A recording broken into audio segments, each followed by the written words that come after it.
ગુરુવંદન વિધિ વિચાર. ગુરુ મહારાજ આપણને આત્મકલ્યાણનો માર્ગ બતાવનાર હોવાથી આપણા પરમ ઉપકારી છે. પરમ ઉપકારી ગુરુ મહારાજને રોજ સવાર, બપોર, સાંજ 3 કાળ વંદન કરવા જોઈએ. સંયોગ વશાત ત્રિકાળ વંદન ન થઈ શકે તો દાંતણ કર્યા પહેલા, મોઢામાં કંઈ પણ નાખતા પહેલા રોજ સવારમાં એકવાર, અને એ પણ ન જ બની શકે તેમ હોય તો આખા દિવસમાં એકવાર તો ગુરુવંદન અવશ્ય કરવું જોઈએ. તે પણ ન બની શકે તો છેવટે રાત્રિ પ્રતિક્રમણ બાદ ત્રિકાળ વંદન કહેવા દ્વારા પણ આ વિધિ સાચવવી જોઈએ. ગુરુવંદન ગુરુ મહારાજ જેવા મહાવ્રતધારી બનવાની ઉત્તમ ભાવના રાખીને કરવું જોઈએ. ગુરુવંદનના 8 કારણ. પ્રતિક્રમણમાં વાસના, જ્ઞાન, બોધ, શિક્ષા લેતા પહેલા, કાઉસક પહેલા, અપરાધની ક્ષમા માંગતા પહેલા, મહેમાન સાધુ આવે ત્યારે, આલોચના કરતા પહેલા, પચકાણ લેતા પહેલા અને અણસમ કરતા પહેલા આમ 8 પ્રસંગે ગુરુવંદન કરાય છે. ગુરુવંદનના લાભ. ગુરુ મહારાજનો અર્થાત યોગ્ય આત્માનો વિનય થાય, અભિમાનનો નાશ થાય, ગુરુની પૂજા થાય, જીવના આજ્ઞા પાલન થાય, 8 કર્મ પ્રકૃતિઓનો બંધ શિથિલ થાય, તેના સ્થિતિ રસ પ્રદેશ સમૂહ ઘટે, તેથી અનાદિ અનંત સંસારરૂપી અટવીમાં પરિભ્રમણ ન થાય, સંસારનો પાર પમાય, નીચ ગોત્ર કર્મ ખપે, ઉચ્ચ ગોત્ર કર્મ બંધાય, સર્વજન સ્પૃહણીયતા પ્રાપ્ત થાય, અસ્ખલિત આજ્ઞા ફળ મળે, લોકોના અનુકૂળ ભાવ ઉત્પન્ન થાય, સમ્યક જ્ઞાન આરાધન પ્રાપ્તિ થાય અને અંતે મોક્ષ પ્રાપ્તિ થાય. ગુરુવંદન નહીં કરવાથી થતા 6 દોષ. અવિનય થાય, અભિમાનની વૃદ્ધિ થાય, અવજ્ઞા થાય, નીચ ગોત્ર કર્મનો બંધ થાય, ધર્મની પ્રાપ્તિ દુર્લભ થાય અને સંસારની વૃદ્ધિ થાય. ગુરુવંદન ક્યારે કરાય? ગુરુ મહારાજ જ્યારે પ્રશાંત, અવ્યગ્ર, સ્વસ્થ ચિત્તવાળા હોય, આસન ઉપર બેઠેલા હોય, ઉપશાંત, ક્રોધાદિ રહિત હોય અને વંદન સમયે શિષ્યને છંદેનમ ઇત્યાદિ વચન કહેવા માટે તત્પર હોય, ત્યારે બુદ્ધિમાન શિષ્ય ગુરુની આજ્ઞા માંગીને વંદન કરે. વંદન ક્યારે ન કરાય? ગુરુનું મન જ્યારે વાક્ષિપ્ત અર્થાત ડાયલાવાળું હોય, સ્વસ્થ ન હોય, વંદન કરવા તરફ ધ્યાન ન હોય, પ્રમાદમાં હોય અને આહાર આદિ કરતા હોય ત્યારે વંદન ન કરાય. જેમ ભગવાનના દર્શન કરવા માટે દેરાસરમાં હાથ પગ મોઢું ધોયા વિના અને ઉઘાડા શરીર કે અપૂર્ણ અને અનુચિત વેશ પહેરીને જવાય નહીં, તેમ ગુરુ મહારાજને વંદન કરવા ઉપાશ્રયમાં પણ હાથ પગ મોઢું ધોયા વિના અને ઉઘાડા શરીરે માત્ર ગંજી લુંગી જેવા અપૂરતા અને અનુચિત વસ્ત્રો પહેરીને જવાય નહીં. ઔષધમાં રહેલા શ્રાવકોએ ગુરુવંદન કરતી વખતે અને વાચનાદિ લેવા કે પ્રશ્ન કરવા જતી વખતે કેશ ધારણ કરવો જોઈએ. ગુરુ મહારાજ સમક્ષ ઉઘાડા શરીર જવાય નહીં. ગુરુવંદન ઉપાશ્રય જઈને વિનય વિવેક સહિત વિધિપૂર્વક કરવું જોઈએ. ગુરુ મહારાજની વયાવચ કરવી એ પણ એક પ્રકારનું ગુરુવંદન છે. યોગ્ય સમયે ઉપાશ્રય જઈને મુખ્ય આચાર્ય ભગવંત આદિને વંદન કરીને શક્તિ હોય તો પર્યાય પ્રમાણે મોટા નાનાનો વ્યવહાર સાચવીને સર્વ મુનિ ભગવંતોને વંદન કરવું જોઈએ. ઉંમરમાં મોટા એટલે ઘરડા હોય તો મોટા મહારાજ હોય અને ઉંમરમાં નાના હોય તે નાના મહારાજ હોય, એમ સમજવું જોઈએ. જેમણે દીક્ષા વહેલી લીધી હોય તે ઉંમરમાં નાના હોય તો પણ દીક્ષામાં મોટા ગણાય, અને ઉંમરમાં મોટા એટલે ઘરડા હોય પણ તેમને દીક્ષા મોડી લીધી હોય તો તે દીક્ષામાં નાના ગણાય, એમ સમજવું. સંસારીપણામાં નાના મોટાનો વ્યવહાર ઉંમર વર્ષના આધારે હોય છે, જ્યારે સાધુપણામાં નાના મોટાનો વ્યવહાર ઉંમર વર્ષના આધારે નહીં પણ દીક્ષા વર્ષના આધારે હોય છે. અગ્ર. શક્ય હોય ત્યાં સુધી ગુરુવંદન અગ્ર સાચવીને કરવું જોઈએ. અગ્ર એટલે ગુરુ મહારાજની અશાટના ટાળવા માટેનું શિષ્ય અને ગુરુ મહારાજ વચ્ચેનું ઉચિત અંતર. ગુરુનો અગ્ર 3 હાથનો છે. ગુરુથી શિષ્ય 3 હાથ 7 વેદ દૂર રહેવું જોઈએ. વચ્ચેના 3 હાથના અંતરાને અગ્ર કહેવાય છે. ગુરુના અગ્રમાં ગુરુની આજ્ઞા માંગીને જ પ્રવેશ થઈ શકે. ચારે દિશામાં ગુરુનો અગ્ર સ્વપેક્ષના માટે 3 હાથ છે અને પરપેક્ષને માટે 13 હાથ છે. તે અગ્રમાં ગુરુની આજ્ઞા નહીં લીધેલા સાધુને શિષ્ય શાપને પ્રવેશ કરવો કરી પણ કરતો નથી.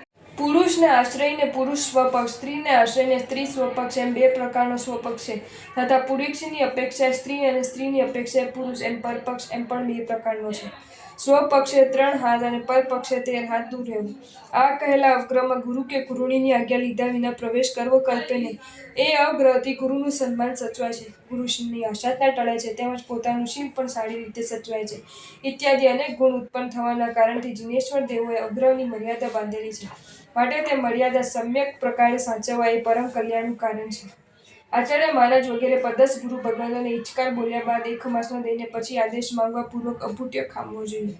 શ્રાવકોએ વંદન કરતી વખતે ગુરુ મહારાજની અત્યંત નજીક રહેવું નહીં અને સાધુની જેમ ગુરુ મહારાજના ચરણ ઉપર હાથ મૂકીને વંદન કરવું નહીં. સાધુની જેમ વંદન કરવાનો શ્રાવકને અધિકાર નથી. એવી રીતે વંદન કરવાથી શ્રાવકને મર્યાદાનું ઉલ્લંઘન, અવિધિ અને આજ્ઞાભંગનો દોષ લાગે છે.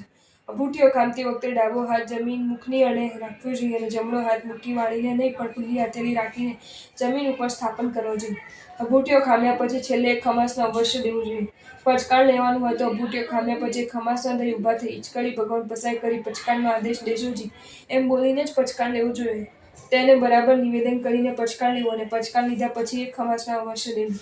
ગુરુ મહારાજને ગમે ત્યારે આવવા જવાના માર્ગમાં દાદરમાં કે રસ્તા વચ્ચે રોકીને અને ઊભા રાખીને વંદન કરાય નહીં. ગુરુ મહારાજ આહાર પાણી વાપરતા હોય ત્યારે તેમને વંદન કરાય નહીં.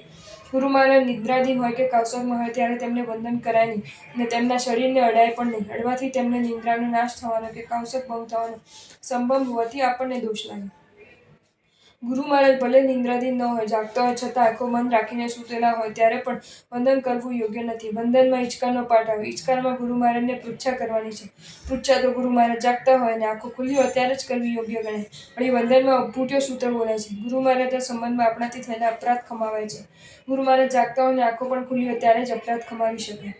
ગુરુ મહારાજ ગોચરી પાણી મોરવા માટે ઉપાસની બહાર જઈ રહ્યા હોય, શરણી માટે જઈ રહ્યા હોય અથવા અન્ય કોઈ કાર્ય નિમિત્તે વસ્તીની બહાર જઈ રહ્યા હોય ત્યારે તેમને રસ્તા વચ્ચે રોકીને અને ઊભા રાખીને વંદન કરાય નહીં. ગુરુ મહારાજ વિહાર કરીને પધાર્યા હોય અથવા ગોચરી પાણી લઈને કે અન્ય કોઈ કાર્ય નિમિત્તે બહાર જઈને આવ્યા હોય, તેથી શ્રમિત થયા હોય, ગરમીથી સંતપ્ત થયા હોય અને પરસેવે રબજેબ થયા હોય ત્યારે તેમને કપડાં ઉતારી આસન ઉપર બેસવા દેવા જોઈએ અને શ્રમ દૂર થયા પછી તેમને કંઈક શાંતિ મળે, શાંતા ઉપજે ત્યારે જ વંદન કરવું યોગ્ય ગણાય. પણ ગુરુ મહારાજ બહારથી આવતાની સાથે જ કપડાં ઉતારીને આસન ઉપર બેસવા દીધા વિના અને તેમને સહેજ પણ આરામ કરવા દીધા વિના વંદન કરવા લાગી જવું તે વિવેકી આત્મા માટે યોગ્ય નથી. ગુરુ મહારાજને અધ્યાન, સ્વાધ્યાય, જાપ આદિ કાર્યમાં વિક્ષેપ ન થાય તેમ વિવેકપૂર્વક વંદન કરવું જોઈએ. રાત્રે ગુરુ વંદન કરાય નહીં. અગ્ર સાચવી 2 હાથ જોડી માથું નમાવી માત્ર ત્રિકાળ વંદના કહેવાય. સાક્ષાત ગુરુ મહારાજનો યોગ ન હોય ત્યારે વિધિ વિધાન કરેલી ગુરુ મૂર્તિને અથવા વિધિ વિધાન કરેલા ગૌતમ સ્વામી આદિ ગુરુ મહારાજના ફોટોને વંદન કરીને પણ રોજ ગુરુ વંદનના સંસ્કાર જણાવવા જોઈએ. વિધિ વિધાન વગરના ગુરુ મહારાજના ફોટાને જમણા હાથની હથેળી ફોટા સામે રાખીને નવકાર અને પંચિંદ્ર એટલે ગુરુ સ્થાપના સૂત્ર વડે સ્થાપના કરીને પછી જ વંદન કરવું જોઈએ. વંદન કરી લીધા પછી જમણા હાથની હથેળી ઉપરના મુખ સામે રાખીને નવકાર બોલી સ્થાપનાનું ઉત્પાદન કરવું જોઈએ. જેની સ્થાપના કરવી હોય તેનું ઉત્થાપન નહીં કરવાથી આશાજ્ઞા થાય છે. આશાજ્ઞાથી બચો. ઘરમાં દેવગુરુની પ્રતિમા અને ફોટો જ્યાં ખાવા પીવા આદિની પ્રવૃત્તિ ના હોય ત્યાં જ રાખવો જોઈએ. તેવી જગ્યાના અભાવે પ્રતિમા અને ફોટો રાખવા હોય તો તેની આડે સુયોગ્ય રીતે સુંદર પડદા આદિની વ્યવસ્થા કરવી જોઈએ. જ્યાં ધૂમ્રપાન તથા કામાદિની અશિષ્ટ ચેષ્ટા વગેરે થતું હોય ત્યાં દેવગુરુની પ્રતિમાને ફોટા તથા મા બાપના ફોટા પણ ઉઘાતો ન જ રખાય. આડો પડદો રાખવાથી દેવગુરુની આશાજ્ઞાથી બચી જવાય છે. તેમને પ્રત્યેનો તેમજ મા બાપ આદિ ઘરના વડીલો પ્રત્યેનો આદરભાવ અને મર્યાદા જળવાય છે. એથી ઘણો લાભ થાય છે. જો તમને આ વિડીયો ગમ્યો હોય તો આ વિડીયોને લાઇક કરો અને શેર કરો અને આવા જ નવા વિડીયો જોવા માટે જૈન ફેક્ટ્સ એન્ડ સ્ટોરીઝની ચેનલને સબસ્ક્રાઇબ કરો. ધન્યવાદ.